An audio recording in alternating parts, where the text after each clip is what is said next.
Hello friends, welcome to my YouTube channel. હું છું નીલમ પટેલ. આજે આપણે બનાવીશું બે પ્રકારના જ્યુસ, દ્રાક્ષ ફુદીનાનો જ્યુસ અને તરબૂચ ફુદીનાનો જ્યુસ.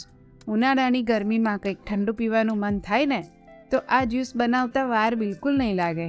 મહેમાન આવે તો પણ આ જ્યુસ ફટાફટ બની જાય છે. તો ચાલો બનાવીશું. ઉનાળાની ગરમીમાં ઠંડા ઠંડા જ્યુસની રેસીપીનો વિડીયો જો તમને પસંદ આવે તો મારી ચેનલને લાઈક અને સબસ્ક્રાઈબ કરજો અને બાજુમાં રહેલ બેલ આઇકોનને ક્લિક કરજો. તો પહેલાં અહીં દ્રાક્ષ અને ફુદીનાનો જ્યુસ બનાવીશું. તો તેમાં ફુદીનાના પાન એકદમ તાજા અને લીલા હોય તેવા જ પસંદ કરવાના, જેથી જ્યુસ સરસ બનીને રેડી થાય. બીજો જ્યુસ આપણે તરબૂચ અને ફુદીનાનો બનાવીશું. તો દ્રાક્ષનો જ્યુસ બનાવવા મિક્સિંગ બાઉલમાં 1 કપ દ્રાક્ષ એડ કરી લેવાની. તેમાં 8 થી 10 પાન ફુદીનાના લેવાના છે.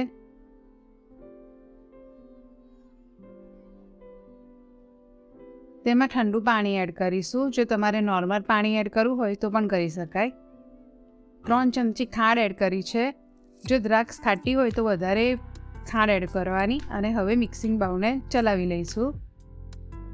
તો આ રીતે જ્યુસ તૈયાર થઈ જાય પછી તેને ગળણીની મદદથી ગાળી લેવાનો.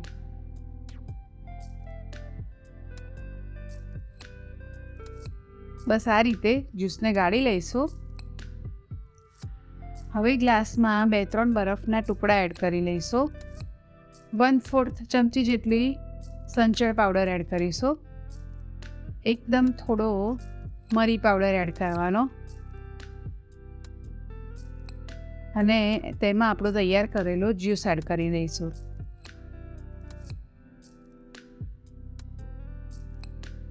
બસ ચમચીની મદદથી હલાવી લેવાનો.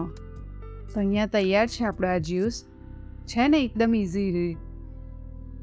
બસ એને ફુદીનાથી ગાર્નિશ કરી લઈશું. બસ તો અહીંયા રેડી છે આપણો ફુદીનાનો અને દ્રાક્ષનો જ્યુસ. હવે તરબૂચના જ્યુસ માટે મિક્સિંગ બાઉલમાં તરબૂચને પીસીસમાં કાપી લીધેલું હતું તે એડ કરી લઈશું. તેમાં 1 ચમચી ખાંડ એડ કરીશું. જો તરબૂચ સ્વાદમાં મોડું હોય તો વધારે ખાંડ એડ કરવાની. તેમાં 8-10 ફુદીનાના પાન એડ કરવાના અને એકદમ થોડુંક પાણી એડ કરીશું. તરબૂચમાં પાણીનો ભાગ હોય છે જ, તેથી વધારે પાણીની જરૂર પડતી નથી. અને મિક્સિંગ બાઉલ ફેરવી લેવાનો અને તેને ગળણીની મદદથી ગાળી લઈશું. બધું પીસાઈ જાય એટલે એને ગળણીની મદદથી આ રીતે ગાળી લઈશું. અને તમે જોઈ શકો છો કે ઉપર તરબૂચના બી ઉપર જ રહી ગયા છે. હવે તેમાં થોડોક સંચર પાવડર એડ કરીશું. અડધા લીંબુનો રસ એડ કરવાનો. સ્વાદ પ્રમાણે મીઠું એડ કરવાનું અને બધું મિક્સ કરી લઈશું. બસ તો આપણો તરબૂચનો જ્યુસ પણ રેડી થઈ ગયો છે. હવે એક ગ્લાસમાં 2-3 ટુકડા બરફના એડ કરી લેવાના અને તેમાં આપણો આ બનેલો જ્યુસ એડ કરી લઈશું. તો છે ને એકદમ ઇઝી.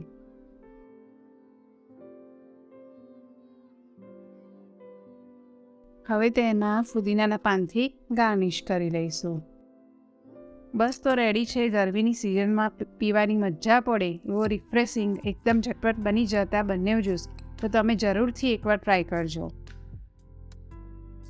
જો તમને મારો વિડીયો પસંદ આવ્યો હોય તો લાઈક કરજો, શેર કરજો અને આવી જ નવી રેસીપી માટે મારી ચેનલને સબસ્ક્રાઈબ કરજો.